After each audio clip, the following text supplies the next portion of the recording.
आपल्या वयाच्या मुलांबरोबर खेळणं, बागडणं, मजा मस्ती करणं हे सोडून आत्मज्ञान, स्वची ओळख अशा तात्विक विषयांमध्ये रस असणारा आणि ऋषितुल्य व्यक्तींकडून आश्रमामध्ये राहून ह्या विषयांचा अभ्यास करू इच्छिणारा हा 8 ते 10 वय वर्ष असलेला मुलगा, त्याची ही गोष्ट. ओम असतो मा सद्गमय तमसो मा ज्योतिर्गमय प्रत्यर्मा अमृतं गमय. ओम शांति शांति शांति.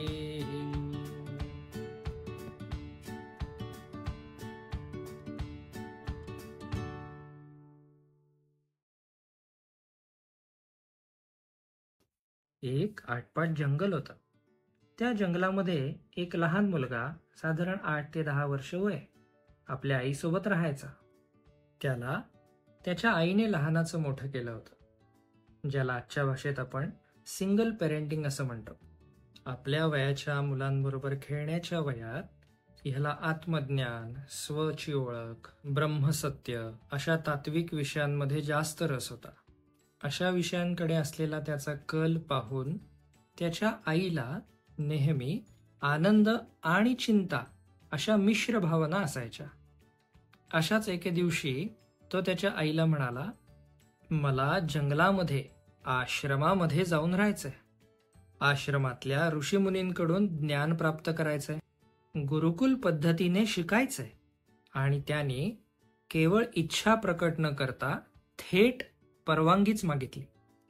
आपल्या मुलाला ब्रह्मज्ञान, आत्मज्ञान हे जाणून घेण्याप्रतीची तळमळ, गुरुकुलाप्रती असलेलं आकर्षण, गुरु भेटीसाठी असलेली उत्कंठा हे सगळं पाहून आनंद आणि उत्साहाच्या भरात तिने त्याला परवानगी दिली. हे ऐकून त्याचा आनंद अधिक वाढला. त्याने गुरूंच्या शोधामध्ये भटकंती सुरू केली. अशाच एका दिवशी तो एका आश्रमापाशी येऊन थांबला. तो आश्रम होता हरिद्रुमत गौतम ऋषी यांचा. आजच्या काळात ज्यांना आपण IITs म्हणतो, अशा इन्स्टिट्यूट्स म्हणजे आश्रमांपैकी एक असा गौतम ऋषींचा आश्रम मानला जायचा. ऋषी गौतमांना समोर पाहून त्याने साष्टांग दंडवत घातला आणि क्षणाचाही विलंब न करता, कोणतीही भीती न बाळगता, अत्यंत आत्मीयतेने आणि तळमळीने तो ऋषींना म्हणाला, मला तुमचा शिष्य व्हायचे आहे. त्याच्या चेहऱ्यावरील तेज, त्याची आत्मीयता, तळमळ आणि निर्भीडपणा पाहून गौतम ऋषींना देखील आनंद झाला आणि त्यांनी देखील त्याला निराश न करता, होय नक्कीच मी तुला शिष्य करून घेईन, माझ्या आश्रमामध्ये राहण्यास परवानगी देईन. परंतु त्याआधी मी तुला काही प्रश्न विचारेन आणि त्या प्रश्नांची खरी खरी उत्तरं मला अपेक्षित आहेत.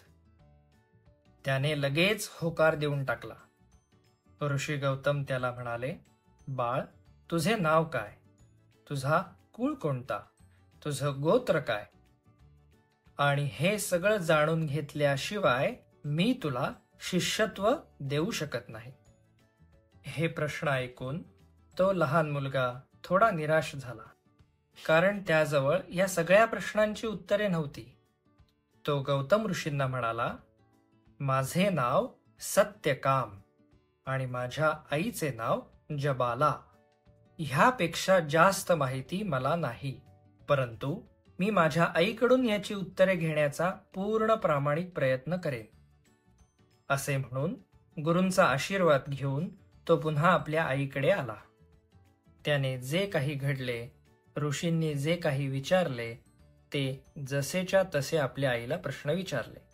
त्याची आई अत्यंत गांभीर्याने, शांतपणे आणि प्रामाणिकपणे त्याला म्हणाली, बाळ सत्यकाम, ऐक, माझ्या तरुणपणी मी दासी म्हणून काम करत असे.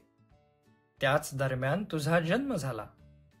त्यामुळे तुझ्या वडिलांचे, त्यांच्या कुळाचे आणि गोत्राचे नाव मला ठाऊक नाही. असे असूनही अत्यंत गरिबीमध्ये तरी सुद्धा प्रामाणिकपणे आणि नैतिकतेने मी तुला लहानाचे मोठे केले आहे. त्यामुळे तू सुद्धा न घाबरता ठामपणे आपल्या गुरूंना, ऋषींना आपले नाव सत्यकाम जबाला असे आहे म्हणून सांग. मी जे काही सांगितले त्यामध्ये कोणताही बदल करू नकोस. कुतूहल, प्रामाणिकपणा आणि निर्भीडपणा हे 3 प्रमुख गुण सत्यकामाला त्याच्या आईकडून मिळाले होते. त्यामुळे त्याने देखील सत्य परिस्थिती आपल्या गुरूंना सांगण्याचे वचन आपल्या आईला दिले. संपूर्ण सत्य परिस्थिती समजल्यानंतर मनामध्ये शंका, थोडी भीती, प्रामाणिकपणे सत्य परिस्थिती आपल्या गुरूंना सांगण्याचे दिलेले वचन, त्या वचनाचे दडपण, अशा मिश्र अवस्थेमधील सत्यकाम आणि ही सत्य परिस्थिती ऐकल्यानंतर गौतम ऋषी सत्यकामाला आपला शिष्य बनवून घेतील का? हे जर जाणून घ्यायचं असेल तर पुढील भाग नक्की ऐका. कुतूहल, प्रामाणिकपणा आणि निर्भीडपणा हे 3 प्रमुख गुण दर्शविणारी सत्यकाम आणि जबाला यांची छंदोग्य उपनिषदामधली ही गोष्ट आजच्या काळात देखील लागू पडते. जबालाने ज्याप्रमाणे आपल्या मुलामधील गुण ओळखले आणि त्या गुणांचं संवर्धन करण्यासाठी संपूर्ण पाठिंबा दर्शवला, त्याचप्रमाणे आजच्या काळात देखील मुलांमधील विविध गुण ओळखून त्यांना प्रोत्साहन देण्याची गरज आणि तयारी पालकांनी दाखवायला हरकत नाही. त्याचबरोबर आपल्या वयापेक्षा कितीतरी जास्त वयाच्या मुलांच्या बुद्धिमत्तेचं काम सत्यकाम करू इच्छितो. ह्यालाच आजच्या भाषेत आपण ॲक्सेलरेटेड लर्निंग असं म्हणतो. हे शास्त्र किंवा हीच परंपरा प्राचीन काळापासून आपल्याला दिसून येते.